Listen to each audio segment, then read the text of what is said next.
Bom dia, graça e a paz. Pastor Aderson tinha me ligado essa semana, pediu para eu tratar sobre a parte psicológica de tudo aquilo que ele levantou questionamento durante todos esses meses. Aí eu falei, o senhor não quer que eu fique dando resposta não, né? Que o senhor levantou as perguntas. Aí ele falou, não, só fala um pouco da parte psicológica. Então eu vou fazer essa parte com vocês, tá bom? A parte emocional das pessoas, principalmente no assunto aborto e eutanásia. Como eu trabalho também na área de psicologia, eu pego algumas vezes essas questões, tudo bem? E eu queria trazer um pouco para vocês do que fala a parte psicológica, mas óbvio que eu vou sempre me basear na palavra de Deus, tá bom? Que ela é a nossa fé, nossa conduta, a gente se baseia sempre na palavra. Um dia me perguntaram, como é que você consegue atender sendo crente? E ainda quando eu falo que eu sou, a minha área de abordagem dentro da psicologia ainda é freudiana ainda, psicanalista freudiana ainda, que foi onde eu me especializei, eles falam, você é louco. Freud era ateu declarado, porque ele tinha um pai judeu, era de família judia, e ele começou a ver algumas regras do pai dele que ele não gostava, e o cristianismo também da época dele lá, e ele falava que, na verdade, a fé em Deus era só uma visão, ele chamava visão oceânica, era quando você não consegue enxergar mais o fim das coisas, você tinha que criar uma divindade para responder às suas necessidades, então era só uma criação humana do tal do pai primevo, que ele chamava, mas no meu coração, eu pensei, é porque ele não conheceu nós da Memorial. Se ele conhecesse, a gente ia lá, pregava para ele. Se ele conversasse com o pastor Aderson ia dar umas cajadadas nele, bem boa mesmo, ia conversar com ele. Esse camarada daqui a pouco estava cantando conosco aqui. Então, Freud, na minha cabeça, está convertido. E ainda levando umas broncas do pastor Aderson ainda. Eu quero então, gente, falar com vocês sobre aborto e eutanásia. Eu quero colocar em questões psicológicas daí, tá bom? Eu quero falar para você que uma coisa que eu aprendi desde quando eu fiz aconselhamento pastoral lá na Teológica, lá na Faculdade Batista Teológica lá de São Paulo, com o Dr. Silas Molotchenko dando aula lá, e alguns pastores mais, ame a pessoa que você vai atender antes de ela chegar no seu consultório. Lá era o gabinete pastoral, né? Antes de eu fazer psicologia, era conselheiro pastoral. Ame a pessoa antes de entrar, porque você esperar para amar ela depois que entra, às vezes ela vai falar umas coisas que você fala, eu vou atender esse trem nada, eu preciso ir embora daqui. Então não, a gente amar o ser humano antes de entrar. E às vezes a gente se pergunta assim, mas Deus lá quer saber de parte emocional, sentimental? Quer, irmãos, quer bastante. E para começar esse assunto com vocês, eu vou ler um texto que fica aqui em Jó. Vou falar igual o pastor Fernando falou, quem trouxe Bíblia aí, seja ela digital ou seja ela no papel. Eu quero ler só um texto aqui em Jó, capítulo 3, para mostrar o quanto Deus se preocupa sim com a nossa parte emocional. Imagina a situação de Jó, não era fácil a situação dele. Ele perde os filhos, perde os bens, perde a saúde dele. Gente, imagina o homem numa situação daquela lá, perder filhos. Eu atendo uma senhora que perdeu o filho dela agora com 37 anos, rapaz. Eu já estou atendendo essa senhora, já vai fazer um semestre. Não, há 8 meses estou atendendo ela. E é quase que inconsolável aquilo no coração dela. Ela, toda vez que eu atendo, que eu pergunto, dona fulana, como é que a senhora está? Indo. Porque o natural era para eu ter ido primeiro, não o meu filho. E não é fácil, então atender pessoas assim que perdem. Imagina esse homem que perdeu 7 filhos e 3 filhas, 10 de uma vez, perde a saúde, tem que ficar se coçando com telha. Eu vou ler o texto aqui, veja algumas das frases dele. Jó 3, no versículo 4, diz assim, converta-se aquele dia em trevas. Não, vamos ler o 3 primeiro, 3. Pereça o dia que eu nasci, e a noite em que foi concebido um homem, converta-se aquele dia em trevas, e Deus lá de cima não tenha cuidado dele, nem resplandeça sobre ele a luz. Para quê? Olha o que ele está falando. Esse dia não devia ser lembrado, eu não quero aniversário, eu não quero comemoração. Porque esse dia para mim é de maldição, eu não quero que ninguém comemore o meu aniversário. Que até Deus esqueça que um dia eu nasci. Aí lá no verso 11, olha a dureza do que ele fala. Porque eu não morri, desde a madre, e saindo do ventre não expirei. Porque me receberam os joelhos e porque os peitos, para que mamasse. Olha o que ele está falando. Não devia nem ter sido dado mamar para mim. Eu não devia nem ter nascido. Ele está falando aqui, eu deveria ser um simples aborto. Por que minha mãe não me abortou antes? Aí você fala, que dureza, quanta coisa feia que esse homem está falando. Gente, quem atende gente, e quem é pastor aqui sabe, quem é líder de grupos que atende pessoas, às vezes você na sua família que atende um pouco das pessoas, ouve o que as pessoas falam nos problemas dela, a pessoa na hora do problema, ela põe para fora tanta coisa mesmo, que se você fizer caras e bocas, já vou dar uma dica de orientação e aconselhamento pastoral. Quando a pessoa começar a falar essas coisas aqui, não faça, meu Deus, ou fala misericórdia. A pessoa está tentando fazer o que é chamar de catarse, é botar para fora o que ela está sentindo, do jeito que ela está sentindo. Deus não mandou Jó calar a boca. Os amigos dele ficavam tentando arranjar desculpinha para cá, e isso ia piorando a situação dele, até que o último, graças a Deus, deu um bom conselho. Deixa a pessoa falar. Pessoas que estão passando por problemas terríveis emocionais, elas precisam ser ouvidas. Aí depois que elas forem acolhidas, ontem um encontro de mulheres aqui foi tão maravilhoso, eu me escondi ali para assistir, irmãos, ali em cima, ali. Que coisa maravilhosa. O grupo de mulheres, junto com o grupo de mulheres acolhedoras, o quanto elas acolhem realmente as mulheres nas suas piores situações, ouvem, oram com elas, fazem seus devocionais. Aí o irmão veio até cobrar, porque os homens não têm isso. Eu falei, não sei, vai ficar estranho o nome, né? Homem acolhedor, a gente vai ter que criar um outro nome aí, depois fala com o pastor Aderso, para tentar acolher, né, pastor Paulo? A gente estava conversando, isso aí, vamos orar por essa questão aí. Mas agora eu quero te ajudar a ajudar pessoas que passaram por situações de aborto, ou pensaram em eutanásia, ou em alguma coisa assim. Como é que fica o coração e a mente dessas pessoas? Vamos lá? Primeiro, irmãos, falar sobre aborto e eutanásia é um verdadeiro paradoxo, pois é enfrentar o tema da vida e da morte. Não é simplesmente falar assim, é fácil, eu tenho resposta para isso, assim, eu não tenho respostas prontas. Eu preciso sempre primeiro observar o que a Bíblia vai falar, o que a Bíblia tem de resposta para isso, e o famoso cada caso é um caso. Até quando eu estava dando aula ali para os jovens, eu dei 3 aulas ali na sala dos jovens, e é interessante que os jovens fizeram, eles têm umas perguntas bem diretas, né, também. Eles falam, e aí, é ou não é? A igreja aprova ou não aprova essas coisas? Eles já são diretos, eles querem saber a resposta, acabou. E é claro que eu falei, não, a igreja não aprova, mas cada caso é um caso. Por exemplo, a igreja aprova e apoia o divórcio? Por quê? Porque Deus também não. Mas acontece divórcio, pela dureza do vosso coração. Mas nem por isso a igreja bota para fora, a igreja acolhe, aconselha e faz igual fez com a mulher pecadora, né? Vai, não peques mais, para com esse trem aí. É a mesma coisa, algumas situações. Então falar disso é um paradoxo, porque a gente está falando de vida e morte. Quando há interesses também contrapostos, a discussão também fica polarizada. Porque existe um interesse da pessoa, que quer o aborto, ou da família, ou a eutanásia. Existe o interesse de alguns hospitais também, a gente vai falar um pouco sobre isso. O mercado negro do aborto ganha muito dinheiro com isso.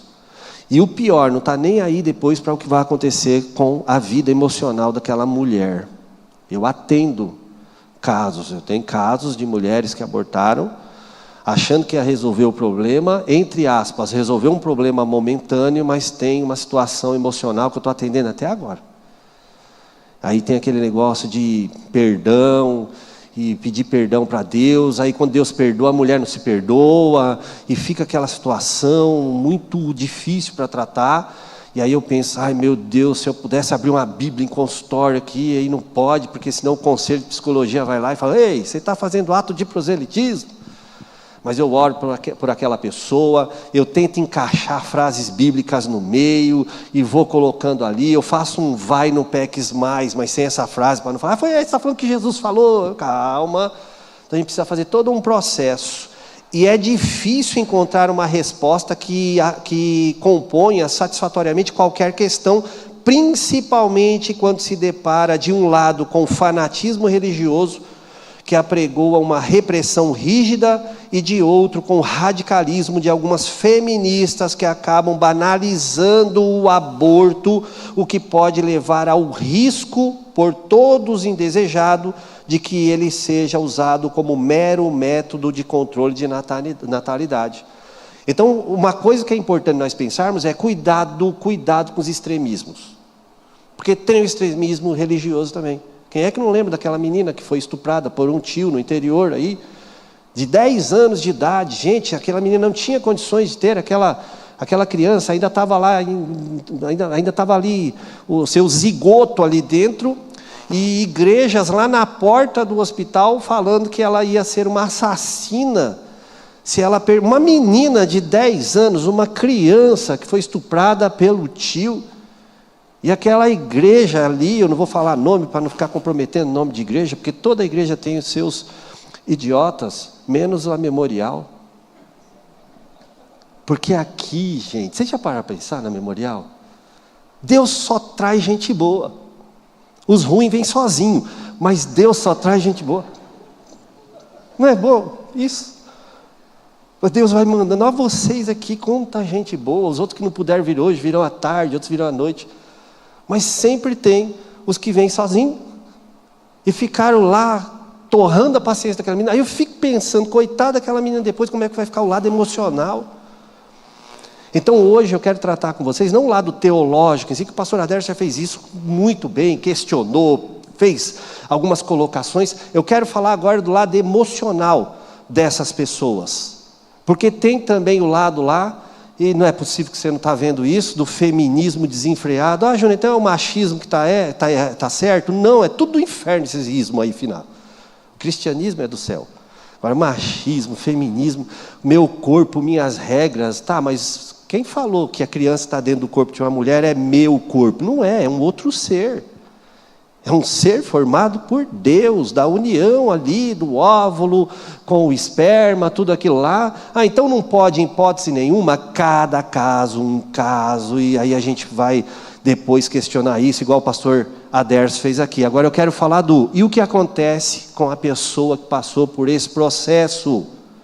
As polêmicas são invencíveis, ainda mais quando se trata de questões que têm ressonância na medicina, na psicologia, na religião, no direito, na política, na ética, na bioética. Imagina todo esse grupo discutindo, gente. Então, tratar desses dois assuntos, aborto e eutanásia, você tem que primeiro ver o que todo esse povo vai falar, para depois tentar chegar num consenso, porque nós moramos num país que tem as leis. E o que o nosso país fala sobre essas questões? Nós sabemos que o nosso país fala. Tudo bem que teve aí uma votação aí para ser o aborto simplesmente liberado, né? Um pouco mais liberado, mas não é assim também, como se fosse assim, qualquer pessoa pode chegar em qualquer lugar e pode tirar o filho lá. Não é assim também que funcionam as coisas, tá bom? A gente também não pode ser extremista religioso, falando assim, eles estão só querendo liberar de uma hora para outra. Não, estão querendo mais liberalidade para as mulheres, só que eles não estão vendo o lado psicológico, o lado emocional. Por todos esses desdobramentos, imperiosa uma visão multidisciplinar frente a determinadas situações que geram um verdadeiro entrelaçamento interdisciplinar. Ou seja, deveria a medicina, a biologia, a teologia, todos se juntarem para ter uma conversa honesta. A minha pergunta que eu faço é, mas será que dá para fazer isso no Brasil? Está um pouco complexo hoje, tá bom?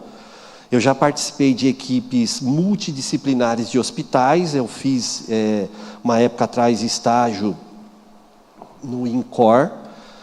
E lá eu tratei de um camarada lá, um senhor, um empresário que ele estava já em estado terminal. Ele tinha um câncer numa parte do coração, onde o médico chamou ele e falou assim: ó, o negócio é o seguinte, se o senhor quiser, a gente tira, mas o senhor morre na hora, porque está numa parte do coração que não tem o que refazer. É tirar, o senhor morre na hora. Ou o senhor escolhe viver mais ou menos 2 meses, para ter ainda um tempo com sua família ainda. E ele escolheu viver os 2 últimos meses da vida dele. Aí cortaram todos os remédios, tudo mais. E aí nós vamos falar já aí, tá bom? A ortotanásia, ele viveu a ortotanásia ali. E eu tive o privilégio, aí você fala, Júnior, privilégio. Para mim foi um privilégio ficar aqueles 2 meses com aquele senhor, para ajudá-lo a ter os 2 meses de qualidade de vida, não de quantidade, porque às vezes tem gente que vive aí trocentos anos e não teve qualidade nenhuma. E aquele homem, ele pôde, só que eu não aguentei. Não estou nem aí que está gravando. Eu acabei falando de Jesus para ele lá no meio. Eu falei de Jesus para ele, eu não aguentei. Ele vinha com uns livrinhos de reza para mim, eu lia com ele, mas depois falava, mas deixa eu te falar uma coisa que Jesus fala dentro dessa palavra aqui. E aquele senhor, ele ouviu sobre Jesus sim, naqueles últimos 2 meses lá. Eu falei, eu preciso falar de Jesus, senão eu vou me sentir culpado, e não vai ser o conselho que vai fazer eu me sentir culpado o resto da eternidade, porque eu não falei de Jesus para esse senhor. Então ele ouviu, foram 2 meses de qualidade. Ele viveu um período de ortotanásia, que já nós vamos explicar o que é, como que é isso, tá bom? No Brasil. Quando a gente fala de consequências emocionais, a primeira pergunta que vem na nossa mente é: quais são as consequências de uma pessoa que aceita passar por alguns processos? Por exemplo, o processo de aborto. Quais são as consequências emocionais do aborto? É crucial e importante entender que não existe uma única resposta ou reação emocional ao aborto, pois cada mulher é única e sua experiência será influenciada por uma série de fatores, sejam pessoais, culturais, sociais, religiosos, daí por diante. Então, o que eu vou passar aqui das 5 consequências não significa que toda mulher que passou por processo de aborto vai sofrer essas consequências, e nem nesta ordem aqui, tá bom? É igual o luto. Tem gente que fala assim, existem as 5 etapas do luto. Mas não é igualzinho, exatamente naquela hierarquia. Tem pessoas que têm só 2 etapas, 3, tem gente que tem 6, tem mais de 5, e tem gente que muda a ordem. É a mesma coisa das consequências emocionais do aborto. Mas, pelo menos, basicamente, existem 5 consequências emocionais do aborto. As principais são, primeiro, sentimento de culpa e vergonha. Algumas mulheres podem sentir culpa após o aborto. Nesse sentido, a pressão da sociedade de grupos religiosos pode intensificar esse sentimento. A culpabilização pode surgir de várias fontes, incluindo normas culturais, religiosas, daí por diante. Aqui eu quero ir a favor e contra essa frase, que essa frase aqui é pega da área de saúde e leis aqui do Brasil. Existe uma linha psicológica também que fala assim: faça com que as pessoas que você atende não sintam culpa. A culpa é a grande promotora de transtornos emocionais. Então, quando alguém fizer alguma coisa, chegar lá para conversar com você, fala, não se sinta culpado, não. Faça isso por você, não. Porque a culpa é ruim. A culpa, segundo algumas linhas, só faz com que você se torne alguém traumatizado, recalcado. Então faça com que a pessoa não sinta culpa por nada. Ela não pode sentir culpa. Eu sigo a Bíblia. E a Bíblia fala, o apóstolo Paulo diz, da culpa segundo Deus. Ela é boa. Porque é aquela culpa onde você fala, errei porque eu venho de uma natureza adâmica pecaminosa. Errei porque eu não segui a orientação do Espírito Santo. Errei, o pastor Fernando estava falando aqui, porque eu me esqueci de me ligar na videira. Eu estava pegando seiva de outro lugar. Essa é a culpa boa, que fala assim: mas eu posso ser transformado pela renovação do meu entendimento. Essa culpa minha, ela foi paga lá no Calvário, desde que eu creia no que Jesus fez lá no Calvário, e eu faça na minha vida, eu permita na minha vida o processo de conversão. É por isso que o apóstolo Pedro, lá em Atos, quando ele prega ali para quase 5.000 pessoas se convertem, ele fala: arrependei-vos, pois, e convertei-vos. Ele fala duas coisas para aquelas pessoas: arrependei-vos, pois, e convertei-vos. Olha o que ele está dizendo. Metanoia, no grego está metanoia, mudança de pensamento, mudança de sentimento. Para de pensar assim, para de sentir assim. Aí ele fala, metanoia epistrefen, no grego. Aí você muda o pensamento, epistrefen, você muda seu comportamento, muda de atitude. Então é o contrário. Quando eu pego um caso desse, eu não fico: não, você não foi culpada. Não, para, você não, realmente você fez uma coisa ruim, né? Ela e agora? Então, agora, aí eu entro no vai, não peques mais, tem como corrigir isso. Eu peço explicação e não justificação. Esse é o nosso erro às vezes também. Às vezes a gente fala: não, eu não vou deixar essa pessoa que cometeu um erro ficar se explicando para mim. Errou porque é pecador. Errou porque mas deixa a pessoa explicar. Porque na explicação ela revê o caminho que foi tomado do erro.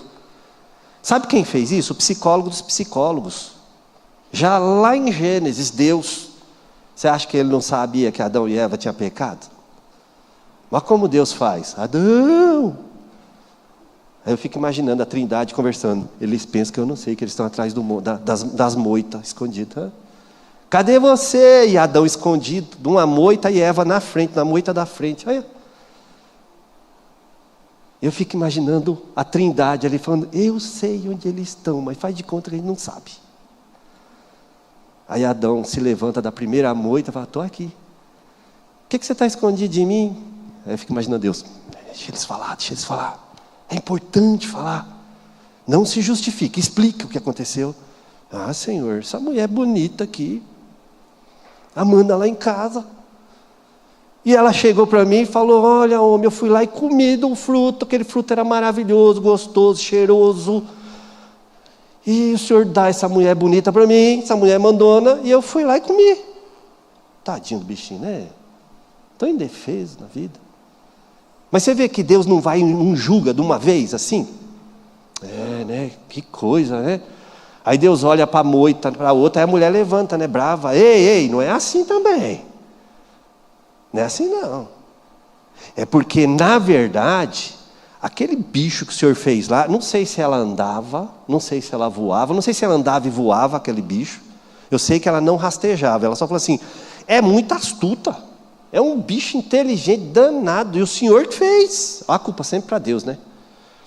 E esse bicho começou a conversar comigo, né, que eu comi. E Deus não fala, né? Ele deixa primeiro eles se explicarem.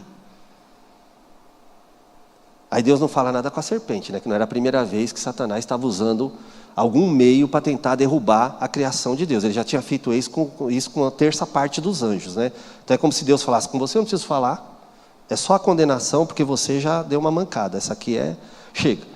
E olha que legal. Primeiro explica, mas Deus deixa sentir a culpa. Deus deixa eles sentirem a culpa pelo que fizeram. Realmente, vocês pecaram. Mas Deus oferece o quê? A salvação. Porque Ele fala: a semente da mulher virá. Então o que você vai fazer com essas mulheres que sentem essa culpa? Você vai trabalhar a culpa boa. Mostrar: sim, esse foi o caminho que você tomou, eu entendi, mas isso não justifica o erro, só explica o caminho.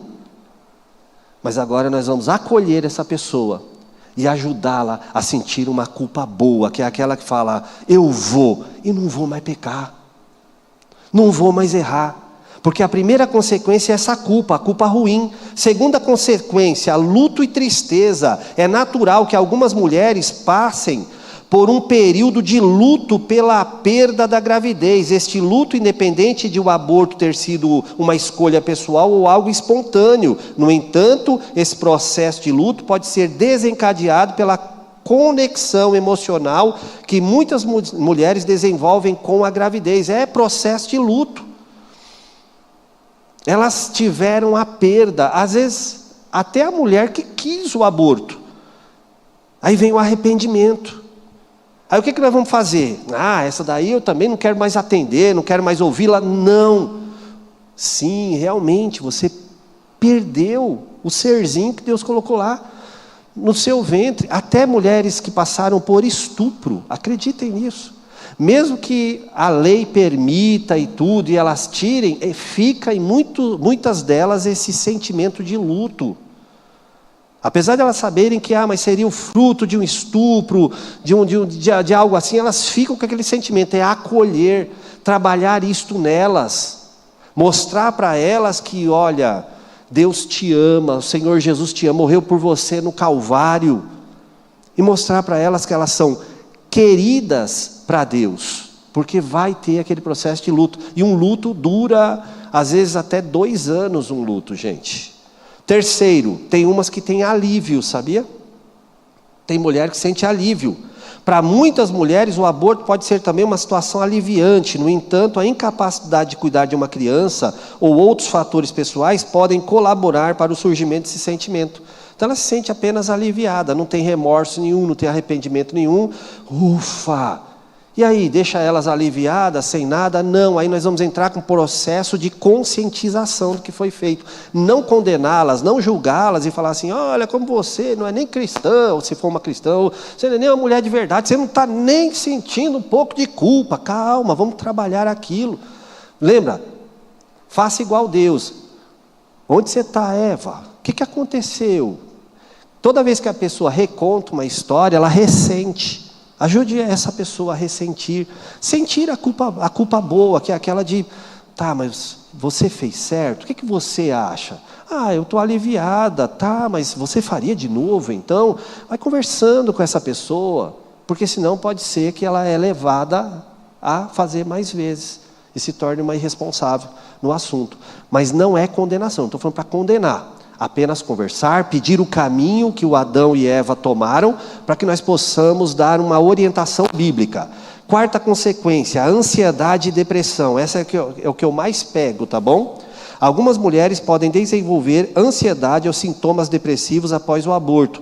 Essas reações podem ser devido à própria experiência do aborto ou serem exacerbadas por outros fatores, como histórico de saúde mental e falta de apoio social.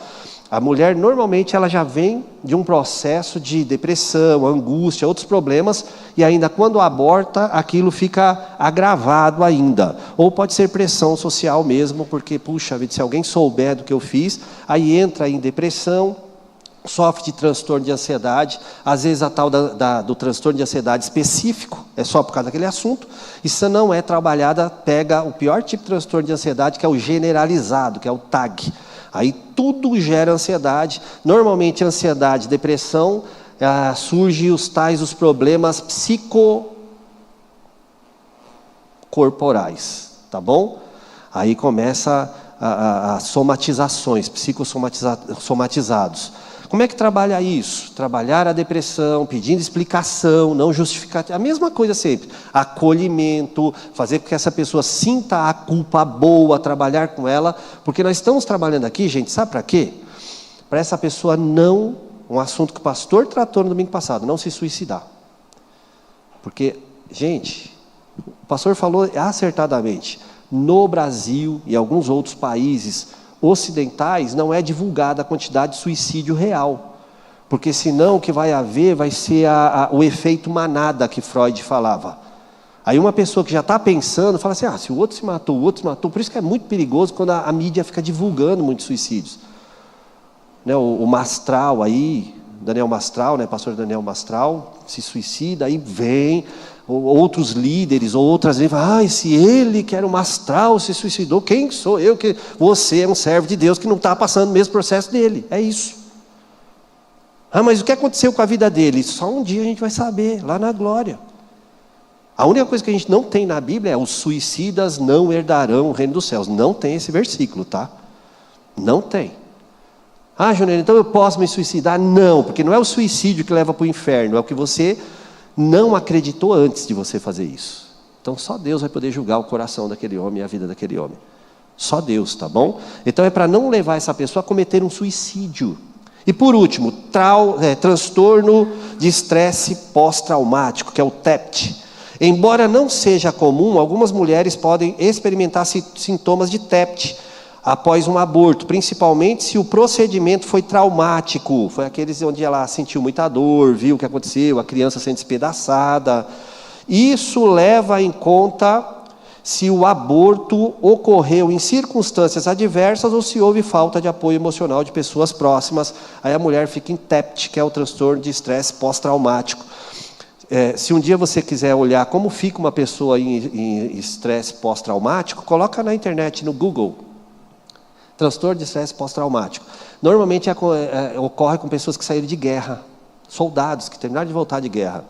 Os olhos ficam esbugalhados, eles têm medo de qualquer barulho, qualquer situação, eles não ficam mais com a mesma afeição, têm transtornos alimentares, não conseguem mais dormir. É muito difícil trabalhar com pessoas com transtorno de estresse pós-traumático. Às vezes é uma pessoa que sofreu um assalto, fica com transtorno de estresse. Essas mulheres também, algumas ficam com esse tal de TEPT. Tem que trabalhar com elas. O nome que é muito usado hoje por causa de alguns psiquiatras, como a Ana Beatriz, o Augusto Cury, é ressignificação, reedição de história. Que é o que a gente faz em consultório, é tentar ressignificar aquilo que aconteceu. Não tem como apagar o que aconteceu. Olha, eu vou deletar da sua cabeça tudo. Não tem como. Mas tem como reeditar, ressignificar. E a Bíblia já fala disso. A psicologia não descobriu nada. Está lá em Romanos, capítulo 12, versículo 1, versículo 2. Vamos ler? Vamos aprender como é que faz ressignificação e reedição? Porque vai que você vai aconselhar alguém, né? E você fala, Júnior, como é que faz isso? É muitos anos de faculdade? Não, é aprender com a Bíblia. Ó. Dá uma olhada. Romanos, capítulo 12... E o verso de número 2, 1 e 2, a gente já leu tantas vezes esse versículo. Rogo-vos, pois, irmãos, pela compaixão de Deus, que apresenteis os vossos corpos em sacrifício vivo, santo e agradável a Deus, que é o vosso culto racional, ou seja, nós temos que nos apresentar por inteiro a Deus, e não vos conformeis com este mundo, não entre na forma do mundo, das coisas mundanas, das culpas mundanas, mas transformai-vos pela renovação do vosso entendimento, ressignificação, reedição, para que experimenteis qual seja a boa, agradável e perfeita vontade de Deus. Como é que eu transformo o meu pensamento, renovo o meu pensamento? É pela palavra de Deus, que é viva e eficaz. A palavra de Deus é o melhor remédio para a ressignificação de transtornos, estresses pós-traumáticos, de coisas ruins que aconteceram na vida da pessoa. Você tem aí, um livro que é melhor do que qualquer livro de psicologia na sua mão, de psiquiatria. Está aqui a Bíblia Sagrada. Ele ensina como fazer com que essas pessoas sejam transformadas, para que elas possam ser renovadas, ressignificadas, reeditadas em Deus. Tudo bem? Eu só passei os 5 transtornos, aliás, 5 consequências emocionais mais comuns que existem, tá bom? Só isso. O que você vai fazer nesses casos? Você vai acolher a pessoa, deixar a pessoa explicar, não justifica, ela não está se justificando para você, e você vai ajudá-la a reeditar, ressignificar, e você vai falar assim, como um bom cristão, eu vou falar, vai, não peques mais, mas vou continuar acompanhando essa pessoa, tudo bem? Agora eu quero entrar num outro assunto, que eu quero que dê tempo de tratar dos dois com vocês. Eutanásia. Vamos fazer uma reflexão sobre a eutanásia e o emocional da pessoa. Primeira pergunta, o que leva a pessoa à eutanásia? O motivo que leva uma pessoa a desejar se submeter à eutanásia é a desistência da vida onde a situação não esteja mais favorável, sem qualidade de vida e sem perspectiva, uma vez que a pessoa esteja com doença incurável, lhe causando grande sofrimento. Então essa pessoa pensa, para que eu vou continuar sofrendo com essas dores? Meu corpo está se deteriorando, minha vida está se deteriorando. Eutanásia é uma palavra, são duas palavras gregas, eutanatos. Esse prefixo eu é igual euangelion, de evangelho. Eu é boas, angelion, notícias. Euangelion, boas notícias, boas novas. Eutanatos, thanatos ou thanos é morte em grego. Então eutanásia é boa morte. É a pessoa falar assim, chega, eu não quero morrer estribuchando aqui com esse monte de dor. Então essa pessoa, ela vai lá e escolhe morrer para parar aquela dor dela. Tal ação é bem aceita e realizada em países como Holanda, Bélgica, Luxemburgo e Colômbia. Lá é aprovada a eutanásia. E no Brasil? Não. Já nós vamos ver o que é aprovado no Brasil. Aqui não, tá bom? E a intervenção quanto a isso? A sociedade não poderá intervir em tal decisão, que só cabe à pessoa que estará passando pelo processo, ou no caso dela estar inconsciente, aos familiares. Nesses países, tá bom? Lá eles que escolhem se querem a eutanásia ou não. Fica a questão, ao longo dos anos, centenas de pessoas poderão estar nas mesmas condições de decisão, pelo término da própria vida, e assim ficam as dúvidas. Até onde será que vale a pena prosseguir nessa escola chamada vida? Eu que decido? Sou eu quem sou o grande artista, o grande tecladista da vida? Sou eu quem decido? Não quero mais, acabou, ninguém tem nada a ver comigo? Eu sou dono de mim mesmo? Então, já estou, irmãos, já entendendo quem é o dono da nossa vida. Mas e aí, quando a gente pegar uma pessoa que está sofrendo e está falando, eu não quero mais, igual o Jó. O que Jó estava pedindo lá? Por que minha vida não acaba logo? Eu não devia nem ter nascido. Deus simplesmente falou para ele, não quero mais conversar com você, que você está querendo morrer. Eu não quero. Não, Deus deixou ele falar. Explica por que você está sofrendo, me dá explicações. E depois Deus foi trabalhando, foi acolhendo, até um momento final ali na vida de Jó, que ele falar, Senhor, antes eu te conhecia só de ouvir falar, agora meus olhos estão vendo o Senhor, quer dizer, eu estou caminhando contigo. Sabe por que ele falou isso? Porque Deus acompanhou em todo o processo. Sabe o que nós vamos fazer com pessoas que estiverem sofrendo, querendo que acabe a vida dela, porque está sofrendo com algumas doenças? Fazer acompanhamento. O que eu fiz com aquele senhor por 2 meses? Apesar de sentir muita dor, muito sofrimento, eu acompanhei ele. Gente, não conta para ninguém, eu não gosto de futebol. Eu não gosto. Eu gosto de outro esporte. Mas futebol não. Eu faço jiu-jitsu, vai fazer 11 anos. Eu amo essa arte. Pronto, acabou. Eu não suporto nem assistir futebol. Eu fico olhando e falo, como é que eu fico assistindo? Mas eu acho legal quem gosta, cada um gosta de um trem. Esse senhor, por causa dele, eu assistia futebol com ele. Eu ficava assistindo, e ele falava, você viu, Júnior? Vi, rapaz do céu. E o que você acha disso? Eu acho que ele devia ter chutado. Não pode, Júnior, que se for chutado ali, não pode, senhor. E eu tentava acompanhar, e ele tinha uma alegria naqueles momentos ali, sabe? Que ele mesmo ali fala, a última frase dele, na última semana de vida dele, ele falou assim, vivi meus 2 melhores meses. Amei minhas filhas, amei minha esposa, amei minhas irmãs e ganhei um grande amigo. É tanto que um dia eu estava numa festa de aniversário de uma pessoa, lá em São Paulo, eu estava sentado, minha esposa aqui, algumas pessoas na mesa, aí uma moça parou aqui do meu lado, uma senhora, e ficaram me olhando, aí, você é o Júnior, né? Eu sim, falei, fiz alguma coisa de errada, será que eu bati o carro no carro de alguém? O que eu fiz? Aí elas olharam, é sua esposa? Eu falei, a senhora permite eu abraçar ele? Ainda bem que minha esposa é bem crente. Ela falou, sim, por favor. Ela sabe que eu sou pastor, psicólogo, alguma coisa. Ela falou, deve ser alguma coisa nessa área. Aí eu me levantei, elas abraçaram, ela falou, eu sou sobrinha do seu fulano. E a outra falou, eu sou irmã dele. Os últimos dias dele, ele disse assim, amei ter passado meus melhores momentos com vocês, e ganhei um camarada que foi meu amigo, e ele ainda falou de um homem chamado Jesus para mim. Eu falei, tá, que bênção, olha, qualidade de vida, o que a gente vai ajudar essas pessoas a terem qualidade de vida, apesar do sofrimento?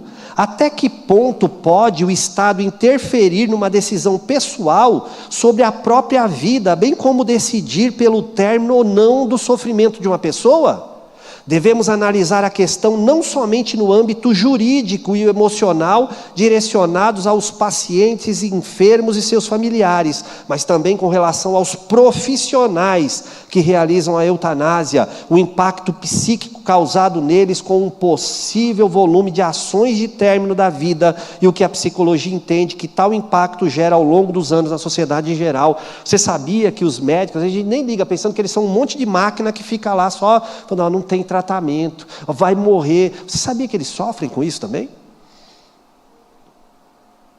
Os médicos sofrem, muitos médicos sofrem. Quando eu participava dessa equipe multidisciplinar, sabe o que eu fazia? Eu atendia os pacientes, a família dos pacientes, mas eu também chamava os amigos médicos lá e falava assim, quer conversar, cara? Quer conversar? E eles falavam, sim, eu quero conversar, porque é doloroso para eles. Eles criam um vínculo, muitas vezes, com aquele paciente, e simplesmente aquele paciente morrer. Eu lembro que quando aquele médico foi no quarto dar notícia para a família dos 2 meses daquele senhor, não foi fácil para ele. É tanto que depois ele me chamou lá fora, ele queria me falar algumas coisas do paciente, mas eu via que ele queria falar dele também. Então eu tive que ouvi-lo, entendê-lo também, é tanto que eu nunca vi uma conversa que durasse 1 hora com o médico para ele falar que eu tinha que tratar da família. Na verdade, ele estava ali também precisando de alguém para ouvir ele. Então vai além de uma decisão, vai além de uma atitude. Nós temos que atender até mesmo os profissionais que passam por essa situação. A eutanásia, por exemplo, eu fui pesquisar na história, era presente na sociedade com frequência nos séculos anteriores, nos mais diversos locais de diferentes culturas, origens e religião. Olha, lá na Grécia Antiga, alguns filósofos como Platão e Sócrates compartilhavam da ideia de que a eutanásia era uma forma de justificar a proporção do suicídio, uma vez que o suicídio era fruto de uma vida enferma e sem perspectiva de dias futuros. Por isso, ambos os filósofos defendiam que a prática da eutanásia iria combater avanços de desenvolvimento de doenças psicológicas. Então eles falavam assim, é melhor o cara se matar mesmo, porque se ele já está depressivo, está angustiado, está cheio de dores, ele vai fazer com que outras pessoas também fiquem se sentindo angustiadas, depressivas. Então eles achavam que se você tomasse cicuta, dava cicuta. Foi assim que Sócrates, segundo o próprio Platão conta, que Sócrates foi morto tomando cicuta. Aí eles falavam assim, é melhor, porque senão você vai fazer com um monte de depressivo surja aí. Então a pessoa já está sofrendo com dores. Então esses 2 filósofos falavam, é melhor a eutanásia. Então eles chamavam suicídio de eutanásia também. Isso aqui nesse período da Grécia Antiga. Mas olha só, ocorre que nem todos os filósofos partilhavam do mesmo pensamento defendido por Platão e Sócrates. Como, por exemplo, Aristóteles e Pitágoras, os quais partilhavam da ideia de que o suicídio era algo abominável, uma vez que não se pode, segundo eles, tirar algo que não nos pertence. Até esses 2 aqui falavam assim, ei, a vida não é nossa. Eles acreditavam nos deuses. Então eles falavam, é dos deuses, como é que a gente tira uma coisa que não é nossa? Foi dada para nós. E olha que eles não eram pessoas que serviam a Cristo, que Cristo não tinha nem nascido nesse período ainda. E nós? A gente tem que se questionar, e nós? O que podemos falar para uma pessoa? Simplesmente tira a vida porque você está com dores? Porque você está sofrendo? Não, mas também ouvi-la, igual Deus ouviu Jó, e falou, fala mais, por que você não quer viver? Por que você está amaldiçoando o dia do seu nascimento? No final, ele pode fazer como Jó, como esse senhor também que eu atendi, ver que é muito melhor viver todo o tempo que Deus tem ainda de vida e com qualidade. Para entendermos a proporção da eutanásia e seu princípio de origem, ainda no Antigo Egito, a faraó Cleópatra ordena a construção de uma academia para fins de estudo de formas de morte menos dolorosas, visto que era muito comum a morte por doenças desconhecidas e como a ciência não tinha tomado forma nem proporção, a sociedade buscava maneiras de harmonizar a morte. Então até a Cleópatra, lá no período lá dela, em que ela foi a faraó egípcia, ela falava assim, vamos descobrir um jeito da pessoa morrer mais rápido e sem dor? Gente, essa discussão vem lá atrás ainda. Ó. Milênios atrás, eles já tentavam discutir isso. Aí nós temos que fechar o assunto com o cristianismo, tá bom? Naquele período, até o judaísmo ainda estava em formação. Vamos falar agora dos tipos de eutanásia que existem? Ó, a eutanásia é entendida como morte provocada devido a sentimento de piedade à pessoa que se encontra em sofrimento, ao invés de deixar a morte natural acontecer. Coitado, coitada, está na cama, sofrendo. Vamos desligar logo os aparelhos. Ou vamos, uma injeção letal, já acaba logo com o sofrimento. Então é considerado como se fosse sentimento de piedade.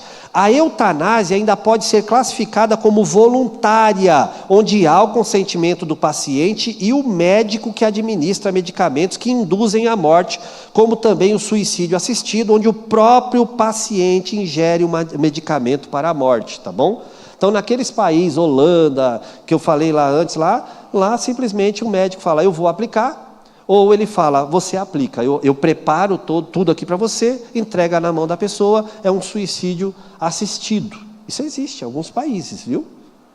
Já a eutanásia involuntária ocorre quando o médico, sem o consentimento expresso do paciente, toma a decisão de dar o fim na vida do moribundo, ou a família que fala, pode acabar com a vida porque ele não tem, ou ela não tem mais consciência. Isso é eutanásia, que é permitido em alguns países. Essa eu prefiro deixar uma pergunta para vocês. E aí, vem para o Brasil? Não vem para o Brasil? Você acha que isso aí vai começar a fazer com que as pessoas passem a... Ninguém mais sofre nos hospitais, porque começa a sofrer, já manda logo aplicar uma injeção letal. A outra pergunta. Gente, não é possível. Alguns de vocês, ou a maioria de vocês, tem plano de saúde. Vocês sabem que o plano de saúde quer logo se livrar, porque você está gastando lá no hospital. Você é gasto. Se eu for lembrar do livro Pai Rico, Pai Pobre, você é só um passivo lá dentro do hospital, você não é um ativo, você não está gerando mais dinheiro para eles. Mas eu estou pagando a mensalidade, a sua mensalidade não paga o tanto que você está lá. Na cabeça deles não, porque eles pararam de lucrar o quanto eles estavam lucrando antes de você estar lá hospitalizado.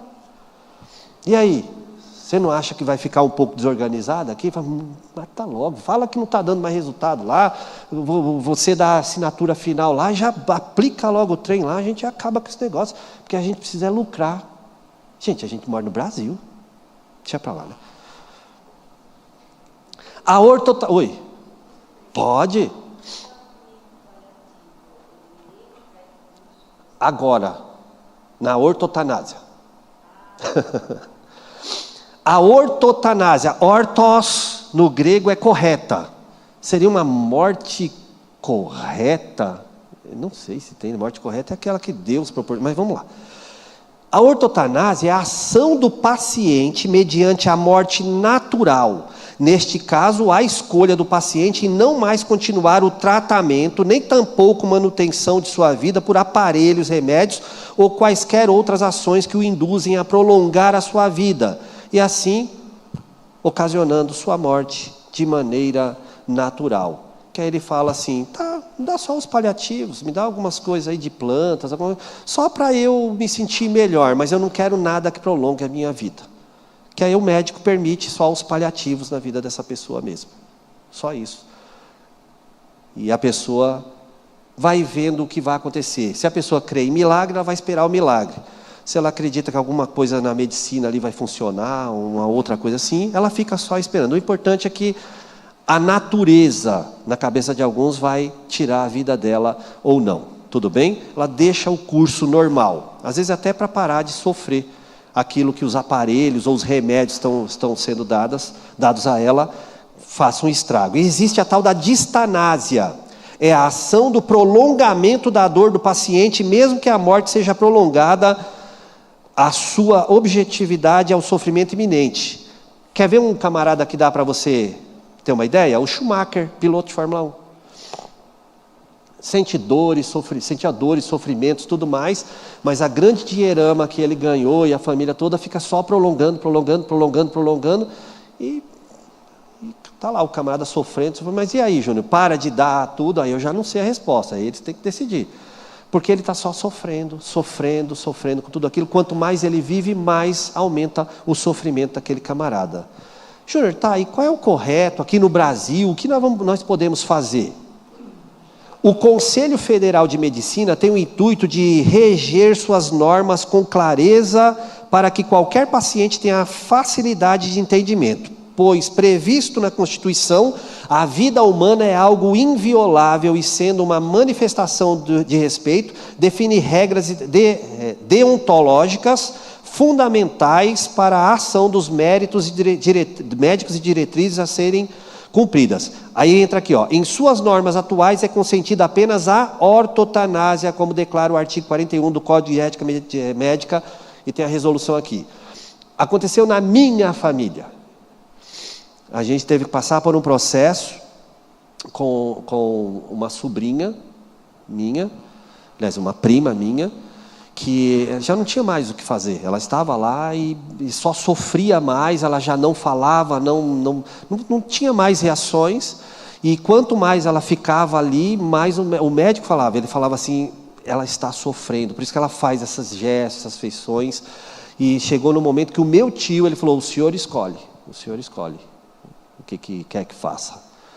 E eu lembro que a gente não se meteu, deixou ele e minha tia orarem, conversarem com as minhas outras primas, e eles falaram que é melhor parar de ficar aplicando isso só para fazer com que a vida prolongue, e as dores só estão aumentando todos os dias. E aí ela viveu mais alguns dias e naturalmente ela faleceu. Ela conhecia Cristo, tá bom? Era serva do Senhor Jesus Cristo. A gente passou por isso na nossa família. A doutora Karen, ela cuidou de um tio meu também, durante um período que no final, quando ele ficou aqui no Hospital Elísio, não sei o que, Elísio? Santa Elisa, também chegou no momento que o médico falou, quanto mais eu aplico isso para ele ficar acordado, mais ele tem dores, e foi quando a minha tia falou assim, é melhor parar, porque eu não quero mais ver meu marido sofrendo tanta dor, tanto isso. Pode parar, se Deus for fazer o milagre, Ele vai fazer o milagre. E a doutora Karen lembra, assim que eu vim congregar aqui, eu falei, não acredito que essa médica congrega aqui. Fui falar com ela, ela lembra do meu tio, lembra de todo mundo. Passamos por isso já na família, é ortotanásia, tá? Aí a gente não quer que aumente a dor da pessoa, tá bom? Esse, no Brasil, é permitido. Agora eu quero falar uma coisa que um psicólogo disse, para a gente fechar. O psicólogo Miguel Rico, ele afirma que o suicídio de pacientes com doenças incuráveis, em sua grande maioria, não tem relação direta com a doença, e sim com o aspecto emocional de depressão identificado antes dele adoecer. Olha que curiosidade. Ou seja, existe a possibilidade dos pacientes terminais pedirem a eutanásia não pelo estado em que se encontram naquele momento, e sim devido a um quadro depressivo anterior até mesmo do diagnóstico da doença. É por isso que eu, como psicólogo, se pedem minha opinião, eu falo, deixa eu ficar com a pessoa durante os períodos finais. Deixa acontecer naturalmente, não aplica nada, não apresse nada. Porque já foi provado por esse psicólogo e outros que fizeram estudo, que é mais por uma depressão anterior, problemas emocionais anteriores. Porque senão, irmãos, você para pensar nos cristãos que morriam nas arenas lá na época que Roma mandava matar cristão. Era para todo mundo ter cometido eutanásia, antes dos leões, dos ursos e dos tigres comerem. Porque eles iriam sofrer. Você viu que o pastor aqui falou lá da África, mas não falou dos lugares lá onde é proibido lá o evangelho. Você sabia que na Coreia do Norte, pastor Juliano Som, aquele pastor Juliano Som, aquele cantor, ele fala que lá na Coreia do Norte, nega Cristo, não nega, joga a família num buraco. Nega ao Senhor Jesus, não vou negar. Aí as crianças começam a berrar, a chorar, papai nega, e o pai fala, não filho. Olha que lindo, ele contou essa semana num podcast. Não, filho. Porque se a gente negar, a gente está desistindo de Cristo. Deixa acontecer. Já já nós vamos nos encontrar lá na glória, num lugar melhor. Aí eles começam a derramar areia, caminhão de areia. Os primeiros a serem silenciados são as crianças que são cobertas logo. Os adultos por último, porque a areia vai subindo, mas eles não negam Jesus Cristo, mesmo diante de um momento de sofrimento e morte. A gente não sofre isso aqui, gente. Então, muitas vezes a questão de eutanásia é mais por uma questão anterior de depressão, ou de alguma questão com a própria fé da pessoa. Eu lembro que uma vez eu tive um problema, para eu terminar, eu vou passar só mostrar um filme para vocês, eu acho que alguns já assistiram. Eu sofri uma época atrás de um problema no dente, que deu uma infecção tão forte que minha cabeça ficou deformada. Eu já sou meio cabeçudo, na época ficou pior. E eu lembro que eu tomava muita morfina. E os dentistas, tentando descobrir. Depois foi descobrir que era uma infecção lá no osso, lá que estava crescendo tudo torto aqui atrás da minha boca. E eu lembro só de uma coisa: a vontade era de morrer. Mas minha esposa, ela não conhecia minha esposa ainda. Ela falou: mas o que você pensava na hora, Júnior? O que você falava? Eu lembro que eu falei para ela assim: Sil, a única coisa que eu lembro é do nome Jesus. Porque quando eu sentia aquelas dores, quando estava passando o efeito da morfina, eu só lembro que eu falava Jesus, Jesus, Jesus. Eu lembro do nome, esse nome Jesus ficou gravado na minha mente. E eu não posso passar qualquer coisa, que a primeira coisa que eu faço é Jesus, Jesus, ficou gravado. Eu não me matei, eu não pedi para ninguém fazer nada, foi muito horrível, mas eu glorifico e exalto o nome do Senhor, porque eu suportei aquela dor. Aí foi descoberto lá o que era, trataram, cortaram o que tinha que cortar, e está eu aqui. Quem já viu esse filme aqui? Como Eu Era Antes de Você? Já viu esse filme? Já? Tem. Ele é baseado no livro da Jojo Moyes, que é Como Eu Era Antes de Você. Tem o Como Eu Era Depois de Você, tem uma continuidade.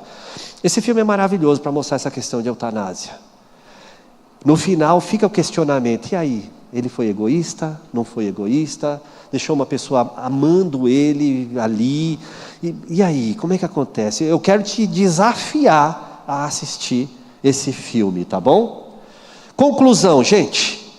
Do poder de decisão dos médicos, que antes tinham quase que sozinho o destino de seus pacientes em suas mãos, passou-se ao relacionamento horizontal, em que as pessoas podem decidir sobre seus destinos na proposta do diálogo da informação. Não é mais o médico sozinho. A democracia do relacionamento consiste no surgimento da cidadania plena, mesmo na hora da dor e da doença. Essa é a reflexão a que nos transporta a bioética. Na consulta prévia, princípio da autonomia, é que reside grande mudança conceitual. Ainda que a ética médica se torne mais permissiva, muitas vezes há a necessidade de se recorrer à justiça na busca de respostas e indagações similares. E no nosso caso, como cristãos, nos pautarmos na palavra de Deus como regra de fé e conduta nesse mundo. Tem que ter uma conversa, não é só o médico que decide, nós também.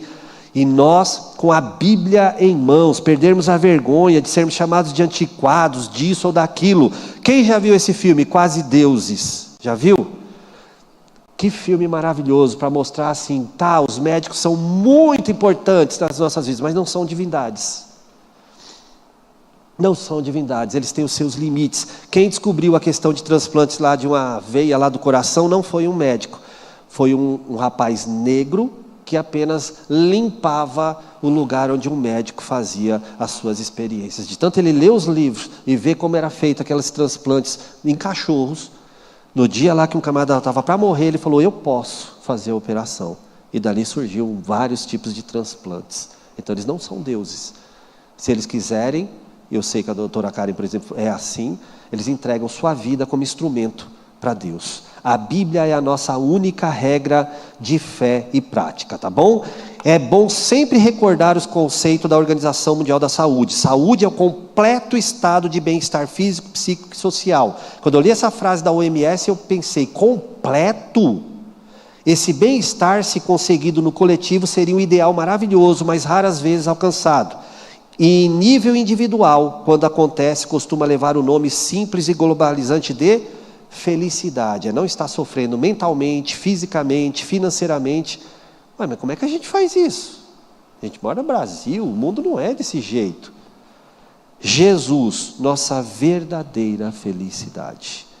A OMS pensa que é em resoluções deles. E nós sabemos que é só em Jesus que nós temos a completa felicidade. Ainda que estivermos na boca do leão, passando por situações onde a medicina fala, não tem mais jeito.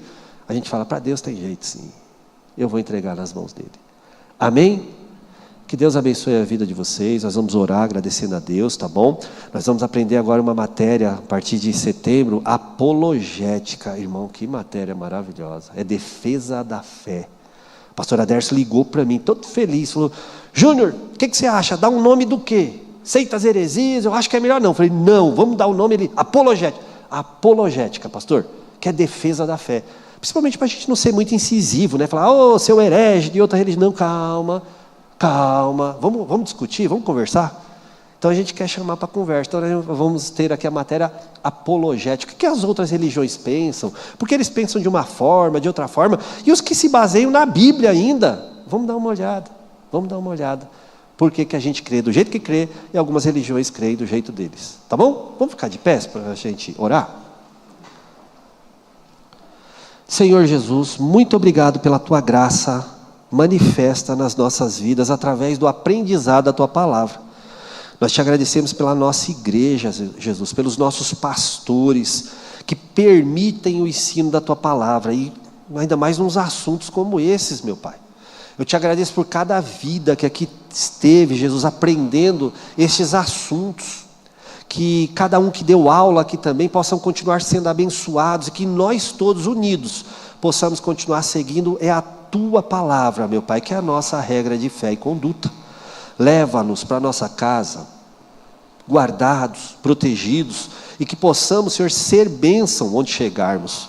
E que quando alguma situação dessas, que nós conversamos aqui nesses domingos, estiverem próximos a nós, que nós possamos em primeiro lugar acolher, como o Senhor faria, ouvir, atender e ensinar a Tua palavra. Dá-nos um domingo maravilhoso e que possamos honrar e glorificar o Teu nome. Amém. Que Deus abençoe sua vida e sua família, em nome de Jesus.